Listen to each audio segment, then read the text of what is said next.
ഇന്ന് നമുക്കൊരു white forest കേക്കിൻ്റെ സ്പഞ്ച് ഉണ്ടാക്കുന്നത് കണ്ടാലോ. അതിനായിട്ട് നമുക്ക് ആദ്യം തന്നെ 1 കപ്പ് മൈദാമാവ് എടുക്കണം. അതിനോട് 1 ടേബിൾ സ്പൂൺ പാൽപ്പൊടിയും 1 ടീസ്പൂൺ ബേക്കിംഗ് പൗഡറും പിന്നെ അതിൻ്റെ കൂടെ ഒരു 1/4 ടീസ്പൂൺ ബേക്കിംഗ് സോഡ ഇതെല്ലാം കൂടെ ചേർത്ത് നല്ലതുപോലെ ഒന്ന് 3 പ്രാവശ്യം അരിച്ചെടുക്കണം.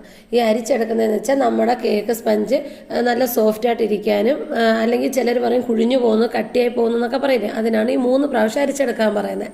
അതിനുശേഷം ഇതിന് വേണ്ടുന്ന 4 എഗ്ഗാണ്. നല്ല വലിയ സൈസ് എഗ്ഗാണെങ്കിൽ 3 വലിയ എഗ്ഗും ഒരു ചെറിയ എഗ്ഗും എടുത്താൽ മതി.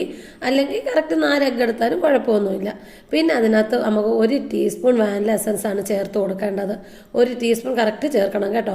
അതിനുശേഷം അതിൻ്റെ ഒരു മധുരം ഒന്ന് ബാലൻസ് ചെയ്യാൻ നമ്മൾ കേക്കിൻ്റെ മധുരം ബാലൻസ് ചെയ്യാൻ വേണ്ടി 1 പിഞ്ച് ഉപ്പ് കൂടി ചേർത്ത് കൊടുക്കണം. അതിനുശേഷം നല്ലതുപോലെ ഒന്ന് ബീറ്റ് ചെയ്യണം. മുട്ടയൊന്ന് ഒരു 1/4 ഭാഗമെങ്കിലും ബീറ്റായി വരുമ്പം വേണം നമ്മൾ പഞ്ചസാര ചേർത്ത് കൊടുക്കാൻ. നമ്മൾ ഇവിടെ 1 കപ്പ് പഞ്ചസാരയാണ് ഇതിനാവശ്യമായിട്ടുള്ളത്. അതിന് വേണ്ടി 1/4 കപ്പ് പഞ്ചസാര എടുത്ത് പൊടിച്ച് കഴിഞ്ഞാൽ നമുക്ക് കറക്റ്റ് അതിന് വേണ്ടുന്ന 1 കപ്പ് പൊടിച്ച പഞ്ചസാര കിട്ടും. ഞാൻ എപ്പോഴും പൊടിച്ച പഞ്ചസാരയാണ് ചേർത്ത് കൊടുക്കാറ്. മുട്ട ഇത്രയൊന്ന് ബീറ്റായി വരുമ്പോൾ നമുക്ക് കുറേശ്ശേ ആ പഞ്ചസാര കൂടി ചേർത്ത് കൊടുത്ത് ബീറ്റ് ചെയ്യാം. അതിനുശേഷം പഞ്ചസാര ചേർത്തൊന്ന് ബീറ്റതിന് ശേഷമാണ് കേട്ടോ പാലൊഴിച്ച് കൊടുക്കുന്നത്. ഒരു 2-3 സെക്കൻഡെങ്കിലും അതൊന്ന് ബീറ്റാവണം. എന്നിട്ട് വേണം പാലൊഴിച്ച് കൊടുക്കാൻ.